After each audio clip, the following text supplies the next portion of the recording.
¿Qué tal? Buenas noches. Canal 6 Televisión abre el tiempo de entrevistas y hoy saludamos al diputado regional del Partido Socialista, Alfonso Martínez Baños, que está con nosotros. Buenas noches. Hola, encantado, buenas noches. Nosotros también, y por cierto coincide además con una noticia que afectan de forma directa, afectó en su momento al municipio de Totana, y es que hoy se ha conocido que la Audiencia Provincial de Murcia ha desestimado el recurso de apelación interpuesto por el expresidente de la Comunidad Autónoma, Ramón Luis Valcárcel, contra la resolución judicial que le exigía esa fianza de casi 74 millones de euros tras decretarse la apertura de juicio oral para el 9 de julio. No sabemos si se va a llegar a un acuerdo o no. En todo caso, hablamos del caso de la desaladora de Escombreras. Pueden incluso ser 11 años de cárcel por varios delitos, presuntos delitos de prevaricación, fraude y malversación de caudales públicos. Sí, es un hecho bastante grave, ¿no? Es curioso que de los tres presidentes, bueno, ahora ya cuatro, pero de los tres anteriores presidentes del Partido Popular, Ramón Luis Valcárcel, Pedro Antonio Sánchez y Garre, bueno, pues resulta que Pedro Antonio Sánchez ya fue condenado por la justicia, e incluso ahora tiene otro juicio que puede incluso ampliarle la condena. Ramón Luis Valcárcel va camino ya del banquillo y además con una fianza multimillonaria de más de 74 millones de euros. Y Garre está en Vox, se ha pasado a Vox, ¿no? Bueno, esos son los antecedentes que tenemos del Partido Popular en esta región. El tema de la desaladora de Escombreras sabíamos que era un tema grave. Yo participé además como vicepresidente de la comisión en la Asamblea Regional en la legislatura de 2015 a 2019. Abrimos una comisión de investigación que compareció Valcárcel y mucha más gente, y las conclusiones de aquella comisión de investigación eran clarísimas, ¿no? Sí, clarísimas en el sentido de que se habían cometido presuntamente varios delitos, ¿no?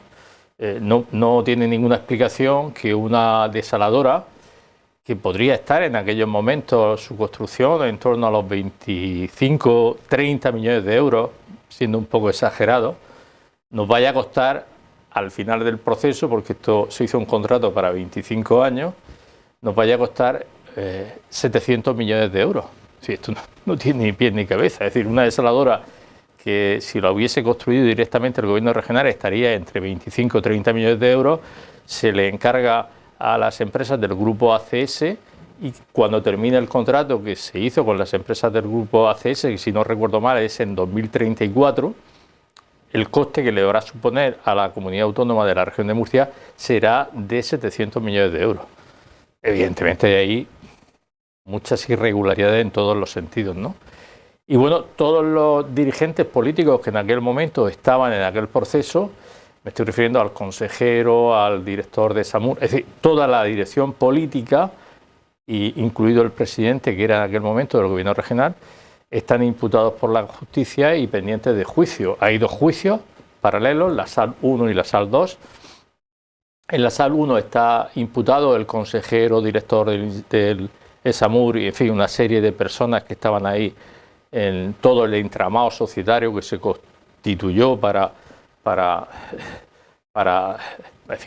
cometer estos hechos presuntamente delictivos. Y en la SAL 2 es el proceso judicial en el que se va a juzgar a Ramón Luis Valcárcel, y por lo que se le pide esta fianza multimillonaria de 74 millones de euros, que es lo que se presupone que es el perjuicio que se le ha ocasionado a las arcas públicas. Esta noticia, Alfonso, se conocía esta misma mañana, la publicaban algunos diarios digitales, como el caso de Murcia Plazan, y otros diarios digitales se hacían eco de esta noticia. Claro, nosotros le invitábamos en el día de ayer a usted a venir, y ha coincidido, ¿no?, que se ha publicado esta noticia, y yo le comentaba que afectaba directamente a Totana porque no hemos hablado tampoco del famoso ente del agua que se quería crear en torno a... Se creó en en torno al desarrollo de esos convenios urbanísticos, algunos en Totana, en Aledo, en otros municipios. Sí, bueno, el origen de esta desaladora es muy sencillo. En aquella época, lo que pasa es que ya no nos acordamos, el boom inmobiliario en Totana, en fin, quiero recordar que 2001-2002, en un pleno se aprobaron 60 convenios urbanísticos de una tacada. Es decir, Totana iba a pasar de tener en aquel momento 25 o 26 mil habitantes a tener casi 150.000 habitantes. Bueno, pues esto que pasaba en Totana pasaba en los 45 municipios de la región. Por tanto, lo que hizo el gobierno regional es decirle a la Confederación Hidrográfica del Segura, que depende del gobierno de España, oye, necesitamos agua para abastecer a este boom urbanístico que iba a suponer que Murcia pasara de tener 1.400.000 habitantes a tener casi 5 millones de habitantes. Necesitamos agua para abastecer a todo esto, ¿no? Claro, la Confederación le dijo, no hay agua. Entonces, bueno, pues Valcárcel se inventó esta fórmula de construir una desaladora con todo este entramado societario y todo esto hecho, repito, presuntamente delictivo, y este es el resultado que estamos teniendo. Y entre esos convenios urbanísticos que se firmaron entre el gobierno regional y los ayuntamientos, también firmó el gobierno de Totana. Es decir, el ayuntamiento de Totana firmó un convenio con la comunidad autónoma, concretamente lo firmó Juan Morales, para que pudieran todos esos desarrollos urbanísticos abastecerse con el agua de esa desaladora. En fin, un auténtico disparate. Y hay que decir que la desaladora, porque mucha gente se pregunta, ¿no? La desaladora en estos momentos nos está costando dinero, pero no está produciendo agua. Esto es lo más curioso, ¿no? Es decir, es una desaladora que podría producir 21 o 22 hectómetros cúbicos de agua al año, y creo que apenas está produciendo un hectómetro. Es decir, prácticamente estamos tirando el dinero porque no estamos obteniendo nada a cambio. Todo esto es lo que se va a juzgar en esos pleitos que hay pendientes en la SAL 1 y la SAL 2. De hecho hay una fecha 9 de julio. ¿En qué puede acabar todo esto? Bueno, yo no lo sé. Yo no sé si Ramón Luis Valcárcel intentará llegar a un acuerdo con la Fiscalía para que el juicio no siga, reconocer una serie de delitos y pastar una serie de penas, que lo que hicieron en su día, pues, por ejemplo, esto lo hizo en su momento José Martínez Andreo, aquí en Totana, y es bastante frecuente este tipo de pactos con la Fiscalía. No sé si será lo que se haga, ¿no? Pero pinta mal. Y repito, yo que conocí por aquella comisión de investigación, que fui el vicepresidente, que conocí todo el detalle, pinta muy mal, pinta muy mal, muy mal. Y bueno, lo he contado hace un momento, ¿no? Una desaladora que podría haber costado 25 o 30 millones de euros, que termine costando 700 millones, esto no tiene ni pies ni cabeza. Estamos a las puertas de unas elecciones europeas, queda muy poco, el próximo 9 de junio los ciudadanos estamos llamados a las urnas. El otro día tuvimos al candidato por la región de Murcia, con nosotros, a Marcos Ros, que habló precisamente de la extrema derecha, de frenar a la extrema derecha en Europa. Claro, yo ahora quería comentarle el caso también que se ha creado en torno al Estado de Palestina, ¿no? El anuncio que ha hecho Pedro Sánchez y el viaje de Abascal a fotografiarse con Netanyahu. Bueno, vamos a ver. Aquí lo importante, lo más importante, más allá de la actitud política que podamos tomar unos u otros, lo más importante es que se consiga parar esta masacre indiscriminada de civiles que nada tienen que ver con Hamás. Es que estamos hablando ya de 36.000 personas civiles que son ciudadanos palestinos que vivían en Gaza y que nada tienen que ver con el terrorismo ni con la organización terrorista Hamás. Nosotros lo hemos dicho desde el primer momento, condenamos rotundamente los atentados de Hamás y además exigimos la liberación de los presos israelíes que capturó Hamás. Pero vemos absolutamente desproporcionada y en fin, no sé cómo calificarla, la reacción del gobierno israelí con esa matanza indiscriminada de ciudadanos inocentes, y tener en cuenta que la mayor parte de esos ciudadanos inocentes, de esas 36.000 personas, son mujeres y niños. Pero si es que hace 2 días la Corte Penal Internacional le estaba exigiendo a Israel que parara el conflicto en Rafah y en Gaza, y al día siguiente bombardean un campo de refugiados y con 50 personas muertas, la mayor parte de ellas mujeres y niños. Es que esto no tiene ni pie ni cabeza. Entonces, ¿qué está haciendo el gobierno de España ante esta situación?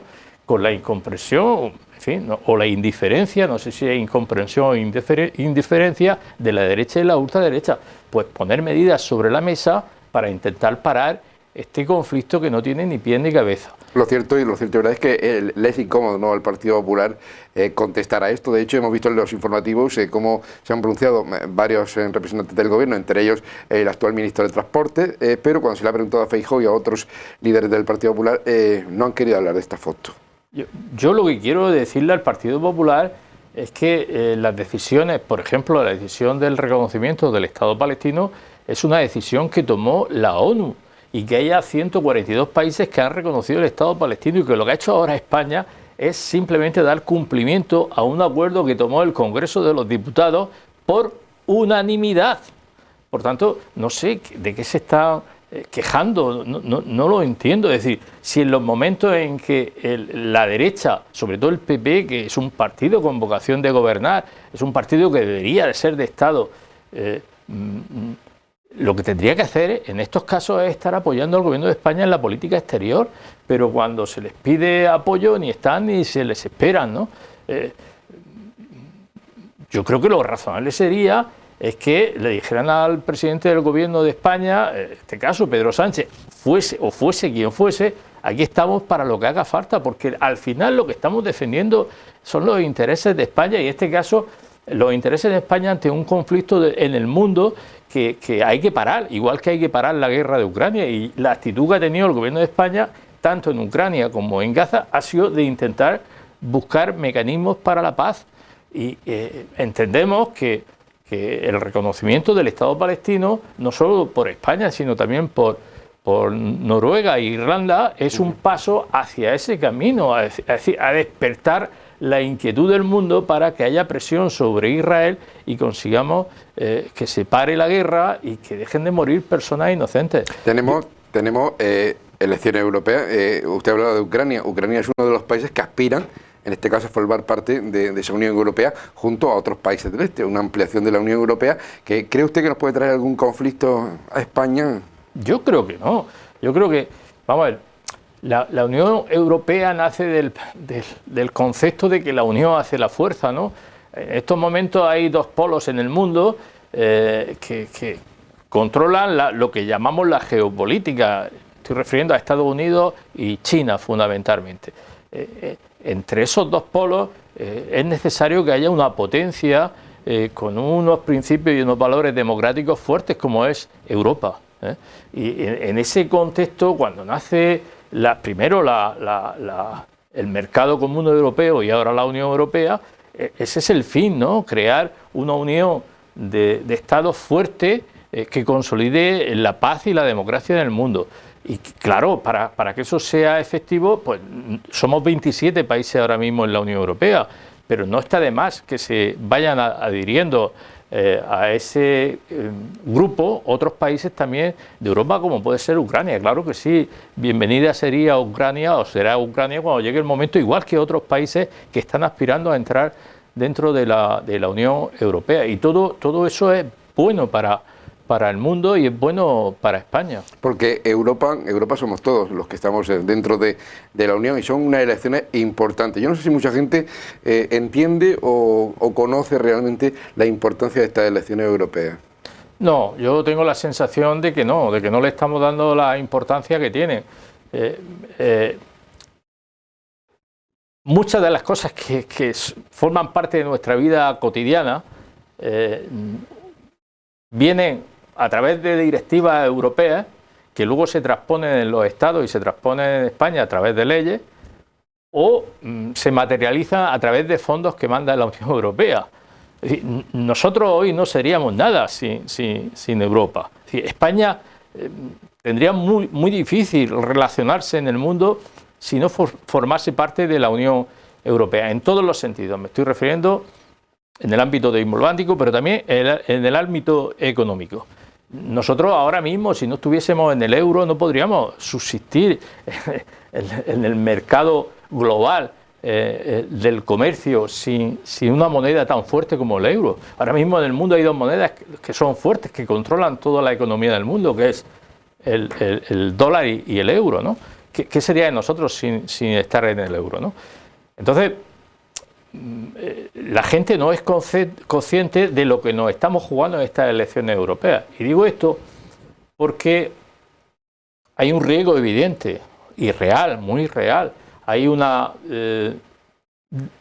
derechización o radicalización hacia la derecha de la política en el mundo. Lo vimos con Trump, ahora es posible, va a haber elecciones en octubre en Estados Unidos, es posible que vuelva a ganar Trump, pero lo estamos viendo también en Europa, lo estamos viendo con lo que está pasando en Italia, lo que está pasando en Hungría. Es posible que ahora en las elecciones europeas en Francia incluso gane la extrema derecha. Es decir, hay un desplazamiento hacia la extrema derecha que puede ser peligroso o muy peligroso para Europa. ¿Por qué? Pues porque la extrema derecha no se esconde, Vox no se esconde. Vox ha dicho aquí en España por activa y por pasiva que no cree en Europa. Realmente la extrema derecha es un caballo de Troya que cuando entra en las instituciones, en este caso en Europa, lo que intenta es destruir la estructura de Europa desde dentro. Es decir, ellos no se esconden, lo dicen cada día.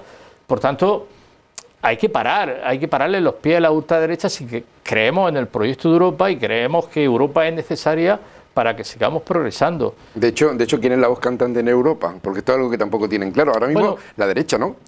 Vamos, en Europa, esto es otra cosa que a mí me hace mucha gracia cuando oigo a la gente culpar a Pedro Sánchez, porque claro, en este país, para la derecha, Pedro Sánchez tiene la culpa de todo. Pero cuando oigo a la gente culpar a Pedro Sánchez de todo lo que está pasando con la política agraria común, que es la política de la Unión Europea en materia de agricultura, me hace gracia porque quien gobierna en el Parlamento Europeo, quien gobierna Europa es la derecha. El partido mayoritario en Europa es el PP europeo, ¿eh? Y la presidenta de la Comisión Europea, la señora von der Leyen, es del PP europeo. Es decir, son ellos los que gobiernan. Es decir, todo lo que tiene que ver con el diseño de la política agraria común lo ha hecho el PP europeo. Lo han hecho ellos, ¿eh? Y esta es la realidad. Entonces, claro, luego todo eso hay que transponerlo a los Estados miembros, a los 27 Estados miembros, pero es que hay que transponerlo obligatoriamente. Es decir, los Estados no tienen margen, una vez que eso se aprueba en el Parlamento Europeo, no tienen margen luego para legislar hacia un lado o hacia otro. Tienen que transponer esas directivas. Y lo que ha hecho el Gobierno de España, lo que ha hecho el Ministro de Agricultura, es ir a Europa a decirle, a raíz de las manifestaciones de los agricultores en varios países de la Unión Europea, también en España, ir a Europa a decirle hay que flexibilizar lo que se ha venido a llamar el Pacto Verde. El Pacto Verde Europeo es un pacto que afecta a todas las políticas de la Unión Europea, también a la política agraria común, y lo que intenta es conseguir una Europa más sostenible,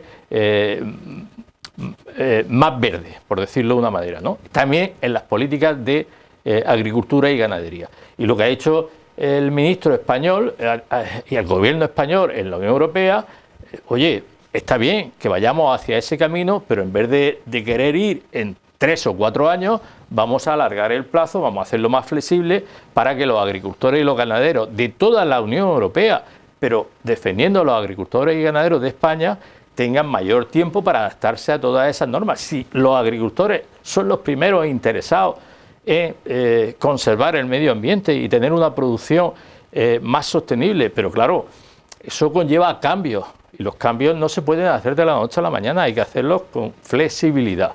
Y esa es la estrategia del Gobierno de España, más tiempo y más dinero para que nuestra agricultura y nuestra ganadería se adapte a esos cambios. Y en este punto hacemos una pequeña pausa, si le parece. Perfecto. Vamos a la publicidad, enseguida volvemos, no se vayan. Leche fresca de origen 100% natural. Cuida de tu salud y la de los tuyos. El Torrejón. Siempre la mayor calidad y seguridad alimentaria. También cuidamos del medio ambiente generando la mínima huella de carbono, porque estamos muy cerca de ti. El Torrejón. Cuidamos de tu salud. Continuamos en la entrevista ya en Canal 6 Televisión, después de esta breve pausa, con Alfonso Martínez Baños, diputado regional, y hablando de las elecciones europeas del 9 de junio. Dejaba claro que en estos momentos es la derecha quien decide sobre los países miembros de la Unión, la que toma las decisiones.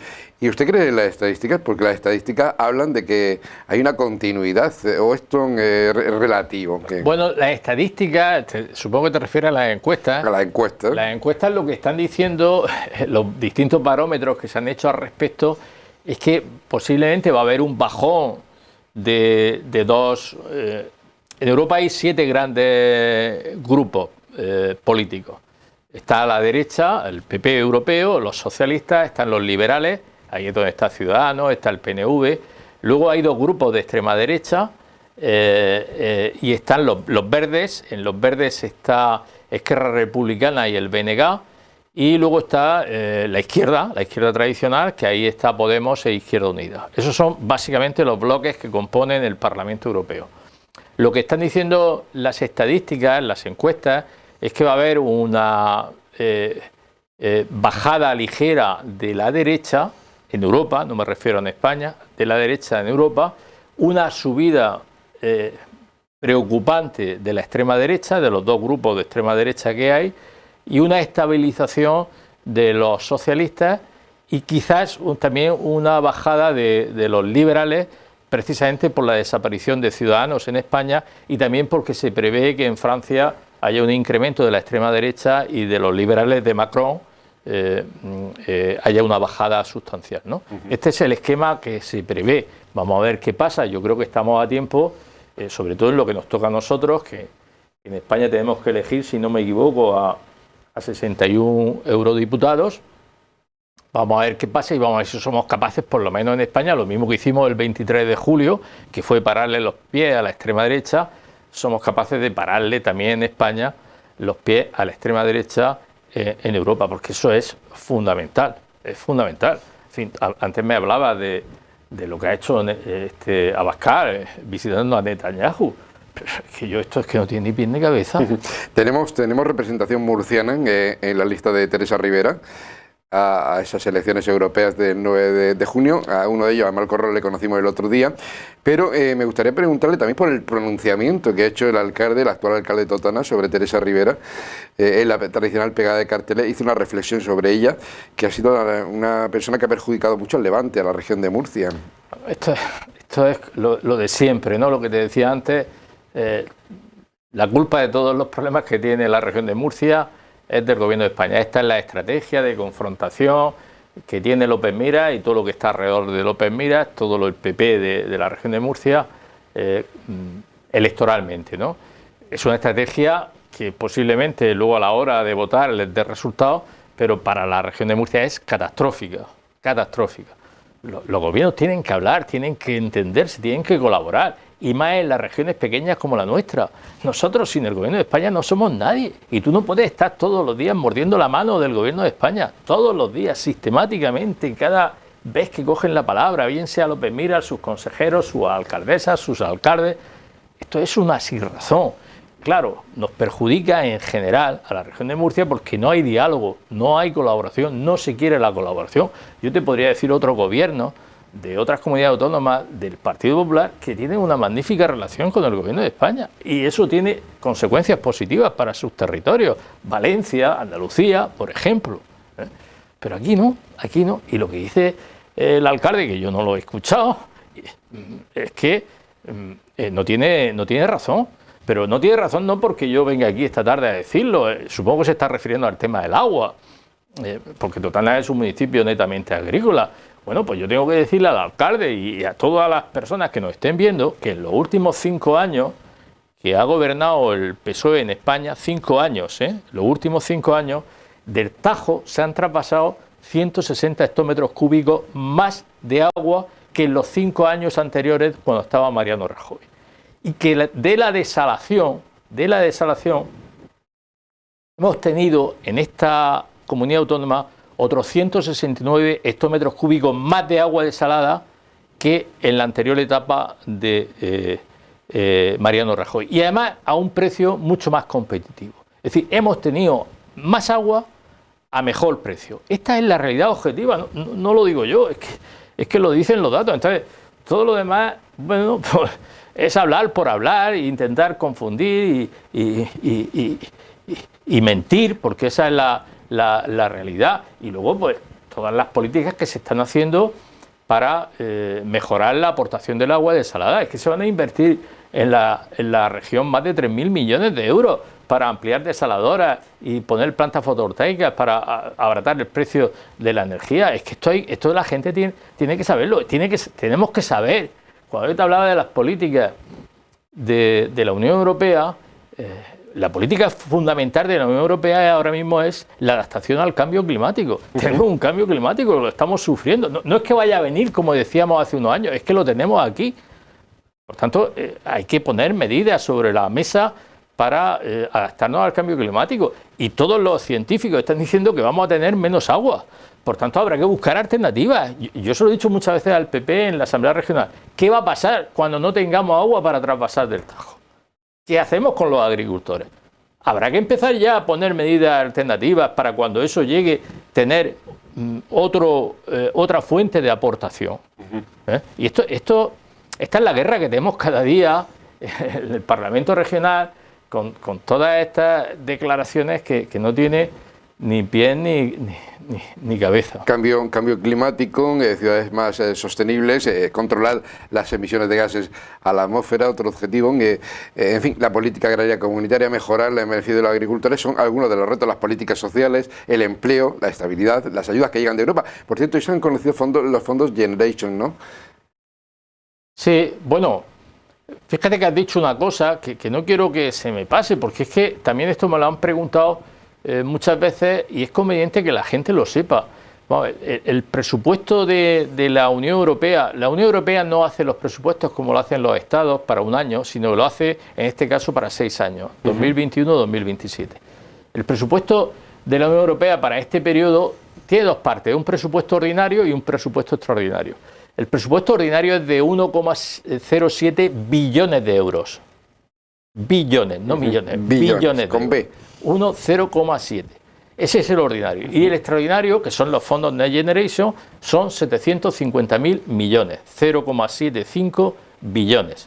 ¿Vale? Esos son los presupuestos de la Unión Europea para este periodo. Bien, si nos vamos al presupuesto ordinario del 1,07 billones, el 30% de eso es para la política agraria común. El 30%. Yo muchas veces hablo con los agricultores y cuando les digo esto se quedan pasmados. Sí, es que el 30% del presupuesto de la Unión Europea se destina a la política agraria común, se destina a la agricultura y a la ganadería. El 30%. Y respecto de los Next Generation, de esos 750.000 millones de euros, a España van a llegar ni más ni menos que 163.000 millones de euros. 163.000 millones de euros. Es decir, todo el crecimiento económico que estamos viendo en estos últimos años, la creación de empleo, como nunca jamás habíamos visto en este país, tienen que ver con la llegada de esos 163.000 millones de euros de la Unión Europea, en todos los ámbitos. Aquí en Totana, por ejemplo, yo tengo aquí los datos de Totana, de esos 163.000 millones de euros a la región de Murcia, ya han llegado más de 2.000 millones de euros, 2.000 millones de euros. Desde el año 2021 han llegado ya más de 2.000 millones. Y a Totana, concretamente, de la parte que le toca al Gobierno de España, porque esos fondos se reparten por dos vías. Uno, el Gobierno de España los asigna a las comunidades autónomas y son las comunidades autónomas que reparten, y luego el Gobierno de España directamente reparte esos fondos también. Sí. Esas dos fuentes de las que se pueden alimentar los municipios, los municipios o los ayuntamientos. Bien, pues a Totana, de la parte del Gobierno de España, que esa parte, la que asigna al Gobierno de España, es transparente, clara, nítida como el agua, a Totana ya han llegado más de 23 millones de euros. A Totana, más de 23 millones de euros. Concretamente, una de las partidas más importantes, ni más ni menos que 21 millones de euros, es para la modernización de regadío. Pero es que luego también varias empresas, muchas empresas, aquí tengo el listado, han recibido dinero de esos fondos europeos. Pero muchas, Juan, muchas, de cantidades pequeñas de 2.000, 3.500, 6.000 euros, pero que también hay empresas que han recibido hasta 198.000 euros de esos fondos. Luego hay otra empresa, concretamente, voy a decir el nombre de la empresa, no creo que se moleste, Agrícola Santulalia, que del PERTE agroalimentario para un tema de investigación industrial, Agrícola Santulalia todos los conocemos, han recibido 500.000 euros. Estos fondos llegan directamente a empresas. A ellos directamente. No gestiona el ayuntamiento nada. Sí, al ayuntamiento, sí. De la parte que le toca al gobierno de España, de la parte de la comunidad autónoma, a los que asigna la comunidad autónoma, no tenemos información. Eso es opaco, pero opaco, opaco. No sabemos qué están haciendo con ese dinero. Pero de la parte que el gobierno de España gestiona y que manda, también ha llegado al ayuntamiento de Totana 225.000 euros para todo lo que tiene que ver con la modernización de las aplicaciones municipales. Es decir, esto es importante. Es decir, cuando yo he visto el listado de empresas de Totana que han recibido fondos, Juan, hay más de 200 empresas de Totana que han recibido fondos de esos 750.000 millones de euros y de esos 163.000 que le corresponde a España. Por tanto, Europa está aquí, Europa somos todos y todas, y tenemos que implicarnos, porque en eso consiste la democracia, en las elecciones europeas que tenemos el 9 de junio. No podemos decir, Europa está muy lejos, yo paso de esto. No. Aquí están los números, aquí están los datos, y Europa es importante, es imprescindible en estos momentos para la paz del mundo, para la democracia y para nuestras vidas cotidianas. Los resultados de las pasadas elecciones europeas, en las últimas, fueron... La ganó el PSOE, en España te refieres. La ganó el PSOE tuvo 21 eurodiputados, el PP tuvo 13, Ciudadanos tuvo 7, luego 4 Podemos... también tuvo 4, creo que fue Vox, y luego los partidos minoritarios, BNG, Esquerra, 1. En cuanto a participación, porque claro, yo lo comento a pie de calle con la gente, y dices que la elección europea yo no voy a ir a votar, ¿para qué? Fue alta en la última, en la de 2019, porque Europa se vota cada 5 años, no es como en los estados, en España concretamente, que es cada 4 años. En la de 2019 estuve rondando el 58%. Fue una participación alta en comparación con los procesos anteriores, porque en el 2014, si no recuerdo mal, fue el 43%, y la norma estaba ahí, el 43%, el 44%, y dimos el salto en el 19, que nos fuimos al 58%. Y esto es lo importante, es que la gente, yo sé que ese día es un día domingo, y aparte el Día de la Región, en el mes de junio, a principios de junio, que la gente le apetece irse a la playa, en fin, descansar, porque es lo que toca, ¿no? Pero tenemos que hacer un esfuerzo y a votar. Cada uno que vote lo que quiera, con arreglo a su ideología, pero que vote, que no parezca que los españoles no tenemos madurez democrática para participar en todos estos procesos. Nos quedamos con eso. Alfonso Martínez Baños, ha sido un placer estar con usted en Canal 6. Gracias y buenas noches.